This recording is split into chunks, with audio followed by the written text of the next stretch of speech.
Assalamualaikum warahmatullahi wabarakatuh. Selamat pagi teman-teman.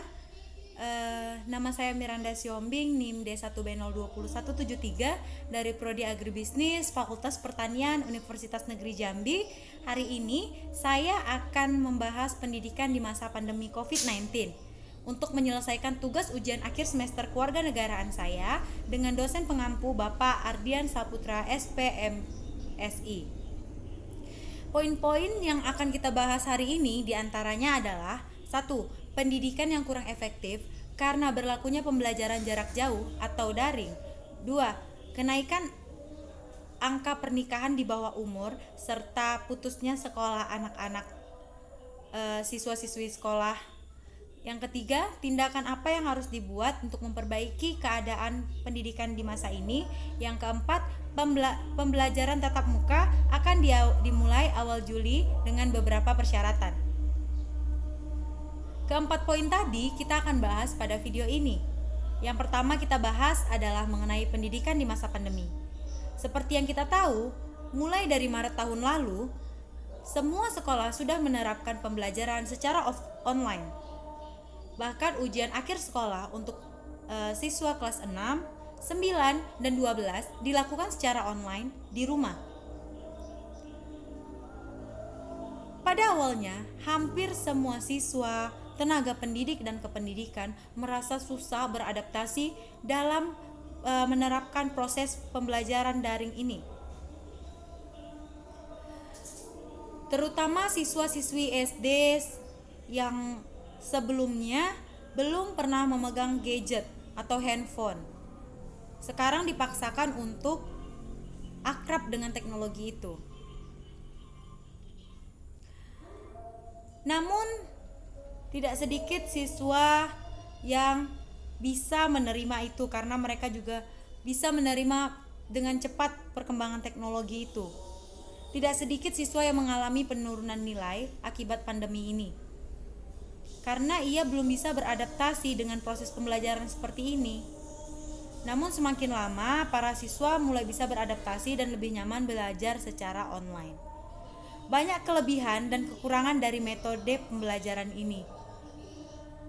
Pembelajaran daring, mari kita paparkan kelebihan dan kekurangan dari metode pembelajaran ini. Yang pertama, semua proses pembelajaran bisa dilakukan dimanapun dan kapanpun. Yang kedua, tidak harus mengumpulkan tugas di sekolah karena bisa mengumpulkan di link atau website yang telah ditentukan oleh dosen. Yang ketiga, mengurangi pengeluaran orang tua. Misalnya seperti saya adalah seorang mahasiswa. Orang tua saya sangat terbantu karena saya tidak perlu mengeluarkan uang kos untuk saya, biaya hidup untuk saya sendiri di sana. Karena saya tinggal bersama dengan mereka di rumah saya. Yang keempat, mahasiswa dan dosen memiliki waktu yang lebih bersama dengan keluarganya. Namun tentu saja kita tahu jika ada kelebihan, maka ada kekurangannya. Apa saja kekurangannya? Mari kita paparkan. Yang pertama, para siswa susah paham penjelasan guru atau dosen. Karena metode pembelajaran daring ini dilakukan secara cepat, tidak sedikit siswa yang susah memahaminya. Yang kedua, tidak tertentunya jadwal belajar. Karena bisa dilakukan kapanpun, sesuai waktu luang dari tim pengajar. Yang ketiga, kesulitan sinyal bagi para siswa yang tinggal di pelosok. Seperti yang saya alami, sinyal Telkomsel di tempat saya itu sangat sedikit sehingga saya harus pergi ke kota untuk mendapatkan sinyal yang lebih untuk bisa melakukan pembelajaran agar tetap bisa absen dan mengikuti pembelajaran seperti teman-teman yang lain. Yang keempat, tidak cukup dan sering terlambatnya kuota bantuan dari pemerintah. Kami sebagai mahasiswa hampir selalu melakukan Zoom dengan kuota yang tidak sedikit dimakan oleh Zoom itu. Kadang tidak hanya saat kuliah, kami juga mengikuti seminar-seminar yang ditugaskan kepada kami untuk kami ikuti. Jadi hampir 6 jam lebih, bahkan lebih dari 6 jam atau 8 jam kami menghabiskan kuota kami untuk mengikuti pembelajaran. Bisa seminar, bisa mengikuti rapat-rapat keanggotaan UKM di universitas. Jadi kami sangat merasa terbantu jika kuota dari pemerintah datangnya cepat dan lebih, karena kami butuh untuk belajar, bukan untuk yang lain. Selanjutnya, mari kita bahas mengenai naiknya angka pernikahan dini serta putusnya sekolah anak di masa pandemi ini. Kebijakan belajar jarak jauh dinilai menjadi salah satu pemicu siswa berhenti sekolah. Akibatnya muncul niat untuk menikah dini, atau siswa lebih memilih untuk bekerja, membantu ekonomi keluarga karena orang tua kehilangan pekerjaan. Sistem pembelajaran jarak jauh atau PJJ masih terus dilakukan sampai saat ini. Pandemi COVID-19 yang kian meningkat. Berdasarkan hasil pengawasan, Komisi Perlindungan Anak Indonesia atau KPAI mencatat adanya kenaikan angka anak putus sekolah dan pernikahan dini imbas PJJ tersebut. Hasil pengawasan KPAI menunjukkan bahwa pandemi berpotensi kuat meningkatnya angka putus sekolah dan pernikahan anak, kata Komisioner KPAI bidang pendidikan Retno Listiarti dalam keterangan tertulisnya. Retno mengatakan KPAI kerap mendapat pengaduan orang tua yang sulit membayar sekolah, terutama sekolah swasta, baik jenjang SD sampai SMA. Pengaduan mulai dari meminta pengurangan SPP karena adanya kebijakan PJJ dan masalah tunggakan SPP, mulai dari tunggakan 3 bulan sampai 10 bulan. Adapun pengaduan itu berasal dari 8 provinsi, yaitu DKI Jakarta, diantaranya Jakarta Utara, Jakarta Pusat, Jakarta Timur, Jakarta Barat, dan Jakarta Selatan. Kemudian Jawa Barat, diantaranya Bekasi, Kabupaten Bogor, Kabupaten Bandung, dan Cirebon. Kemudian Jawa Tengah ada di Surakarta dan Kabupaten Temanggung. Banten ada di Tangerang dan Tangsel. Lampung ada di Bandar Lampung. Sumatera Utara Kota Medan. Kemudian Sulawesi Selatan di Makassar, Bali Denpasar, dan Provinsi Riau Kota Pekanbaru.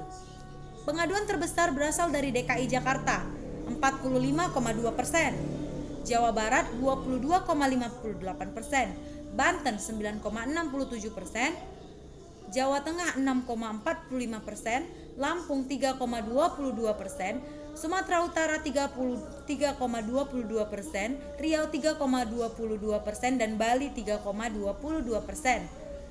Sebagian besar kasus diselesaikan melalui mediasi yang dihadiri oleh pihak pengadu dan teradu, didampingi oleh Dinas Pendidikan setempat. Meskipun DKI Jakarta termasuk pengaduan terbanyak, namun Dinas Pendidikan DKI Jakarta menyelesaikan dan memiliki program Kartu Jakarta Pintar dan KJP Plus untuk siswa-siswi kurang mampu, sehingga memudahkan penyelesaiannya, ujar Retno. Oleh karena itu, PJJ menjadi salah satu pemicu peserta didik berhenti sekolah. Akibatnya, muncul niatan untuk menikah dini atau siswa memilih bekerja untuk membantu ekonomi keluarga karena orang tua kehilangan pekerjaan. Dari temuan KPAI, ada 119 peserta didik yang menikah, laki-laki maupun perempuan, di rentang usia 15 hingga 18 tahun. Dari data diperoleh, jenis pekerjaan para siswa umumnya pekerjaan informasi seperti tukang parkir, kerja di tempat pencucian motor, bekerja di bengkel motor, di percetakan, berjualan bensin di rumah, asisten rumah tangga, dan ada juga yang membantu usaha orang tuanya karena sudah tidak mampu membayar karyawan lagi. Bahkan pada salah satu SMK swasta di Jakarta, yang mayoritas siswanya memang dari keluarga kurang mampu, rata-rata per kelas ada 4-5 siswa yang bekerja. Selain itu, KPAI juga mengungkap potensi peserta didik tidak naik kelas. 2 minggu lalu, KPAI melakukan rapat dengan Kepala Dinas Pendidikan Kota Cimahi terkait munculnya pemberitaan ribuan anak di Kota Cimahi terancam tidak naik kelas. Awalnya, pada 18 Desember tahun lalu, jumlah siswa jenjang SD yang rapor hasil belajarnya belum diambil mencapai 722 siswa dari total 21.943 siswa SD di Kota Cimahi. Namun, pada 14 Januari jumlahnya berubah menjadi 522 siswa dan pada 30 Januari jumlahnya tersisa 71 siswa. Sedangkan untuk siswa jenjang SMP pada 18 Desember 2020 jumlah lapor yang belum diambil mencapai 2.313 siswa. Namun dari total 21.553 siswa SMP di Kota Cimahi. Namun pada 14 Januari kemarin jumlahnya turun menjadi 1.539 siswa, bahkan pada 30 Januari kemarin jumlahnya tersisa 91 siswa. Apa rekomendasi KPAI? Untuk itu KPAI menyampaikan beberapa rekomendasi, diantaranya 1. KPAI mengapresiasi Kemdikbud RI yang sudah merevisi standar isi kurikulum khusus dalam situasi darurat pada 2021 ini, juga melakukan revisi terhadap standar penilaian melalui surat edaran SE Mendikbud nomor 1 tahun 2021 tentang peniadaan ujian nasional dan ujian kesetaraan serta pelaksanaan ujian sekolah dalam masa darurat penyebaran coronavirus disease atau COVID-19 ini, ditanda tangani Mendikbud Nadiem Makarim pada tanggal 1 Januari 2021 kemarin. SE ini seharusnya menjadi rambu-rambu penilaian di masa pandemi bagi kelulusan maupun kenaikan kelas peserta didik pada seluruh sekolah di Indonesia. 2. KPAI mendorong Kemdikbud dan Dinas Pendidikan melakukan pemerataan dan membuat program pembagian alat daring untuk pembelajaran jarak jauh, sehingga anak-anak yang tidak memiliki alat daring bisa dipinjamkan melalui sekolah dan diberikan bantuan kuota internet. Bagi daerah yang blank spot diberikan bantuan penguat sinyal sehingga PJJ atau pembelajaran jarak jauh dapat berlangsung. Anak-anak tetap memiliki keteraturan dalam pembelajaran. Yang ketiga, KPAI mendorong dinas-dinas pendidikan di daerah untuk memetakan bersama sekolah terkait anak-anak yang berpotensi putus sekolah karena tidak memiliki biaya pendidikan. Mereka harus dibantu, baik bersekolah di negeri ataupun swasta, agar hak atas pendidikan tetap dipenuhi oleh pemerintah atau negara dalam keadaan apapun, sebagaimana amanat pasal 31 Konstitusi RI. 4. KPAI mendorong Kementerian Pemberdayaan Perempuan dan Perlindungan Anak KPPPA dan dinas-dinas PPPA di berbagai daerah untuk mengkampanyekan bahayanya perkawinan anak dan mencegah terjadinya perkawinan anak karena putus sekolah di masa pandemi COVID-19 ini. Kemudian kita harus melanjutkan pembahasan poin ketiga. Tindakan apa sih yang harus dibuat untuk memperbaiki pendidikan di Indonesia? Direktur Jenderal Guru dan Tenaga Kependidikan JTK Kementerian Pendidikan dan Kebudayaan Kemdikbud Iwan Syahril menyebutkan ada 3 hal penting terkait adaptasi pembelajaran di masa pandemi ini. Pertama adalah berbagi dan belajar dalam mengatasi masalah di tengah pandemi.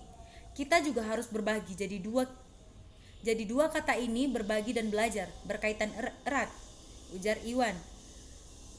Iwan mengatakan para guru juga perlu gotong royong untuk mengatasi semua masalah pembelajaran di masa krisis pandemi. Selanjutnya membuat kebijakan pembelajaran yang berorientasi kepada murid. Apapun yang kita lakukan tujuannya mengatasi masalah-masalah belajar murid kita di lapangan, terangnya. Kemdikbud meluncurkan program seri webinar bertajuk Guru Belajar guna membantu para guru mengembangkan pembelajaran di masa pandemi. Seri webinar ini akan berlangsung selama 1 bulan. Menurut Iwan, pembekalan ini penting karena banyak guru merasa tidak berdaya menghadapi pembelajaran di tengah pandemi selama 3 bulan terakhir. Kemendikbud juga ingin guru kembali budayanya membimbing belajar para murid di tengah situasi krisis. Kami merespon situasi dan tantangan ada ini dengan webinar Guru Belajar ini, intinya menghimpun energi positif dalam merespon, hingga kita merasa berdaya dan mau memberdayakan lainnya, terangnya. Iwan menjelaskan ada 6-8 webinar dalam sehari. Diskusi daring ini dibagi 2 sesi, pagi dan siang. Tema yang dibicarakan juga beragam, mulai dari dampak pandemi dari psikologi siswa, kurikulum strategi pembelajaran, hingga kiat berbagi peran guru dan orang tua.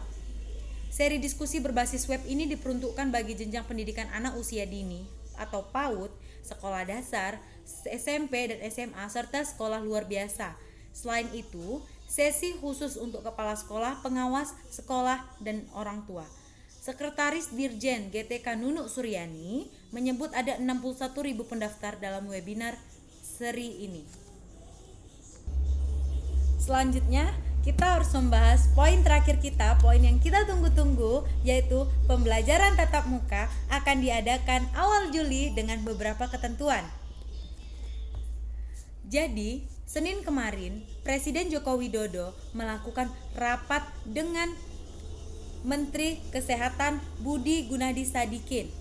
Jokowi mengingatkan bahwa PTM atau pembelajaran tatap muka harus dilakukan secara terbatas dan hati-hati. Bapak Presiden mengarahkan bahwa pendidikan tatap muka yang nanti akan dimulai itu harus dijalankan dengan ekstra hati-hati.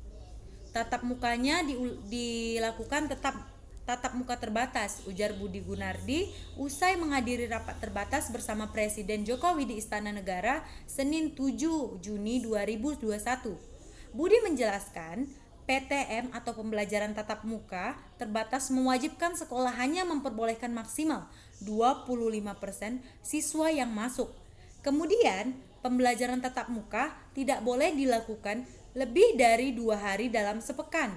Lalu pelaksanaan PTM pun atau pembelajaran tatap muka maksimal hanya boleh 2 jam. Sebelumnya Menteri Pendidikan, Kebudayaan, Riset dan Teknologi Mendikbudristek Nadiem Anwar Makarim mengatakan sekolah tatap muka mulai dibuka Juli 2021. Kebijakan tersebut tidak bisa ditawar lagi. Kemdikbud juga telah menerbitkan panduan pembelajaran tatap muka agar terhindar dari penularan virus COVID-19. Tidak boleh 2 hari, tidak boleh lebih dari 2 hari seminggu. Jadi seminggu hanya boleh 2 hari maksimal melakukan tatap muka. Kemudian maksimal sehari hanya boleh 2 jam. Jadi dipastikan pendidikan dilakukan secara metode tatap muka yang terbatas, ujar Budi. Menkes, Menteri Kesehatan juga meminta agar sekolah yang akan kembali dibuka memastikan guru maupun tenaga pendidik dan kependidikan serta dosen-dosen sudah mendapatkan vaksinasi COVID-19. Dia juga meminta pemerintah daerah untuk memperhatikan pemberian vaksinasi kepada guru dan tenaga pengajar. Seperti diketahui, guru dan tenaga pengajar masuk dalam prioritas penerima vaksin COVID-19 tahap kedua. Hal ini dalam rangka akan kembali dibukanya sekolah untuk pembelajaran tatap muka dan menekan penularan virus corona di lingkungan sekolah. Semua guru harus selesai divaksinasi, jadi mohon bantuannya kepada kepala daerah, karena vaksinnya kita kirim ke kepala daerah. Prioritaskan para guru dan lansia, terutama guru-guru harus divaksinasi sebelum tatap muka terbatas dilaksanakan, kata Budi. Demikian yang bisa saya bahas mengenai pembelajaran tatap muka, pembelajaran di masa pandemi hingga pembelajaran tatap muka yang akan dibuka pada Juli tahun ini. Semoga apa yang saya sampaikan bisa bermanfaat bagi kita semua. Terima kasih sudah menyempatkan untuk menonton. Saya Miranda Siombing NIM D1B020173 mengucapkan terima kasih. Wassalamualaikum warahmatullahi wabarakatuh. Selamat pagi.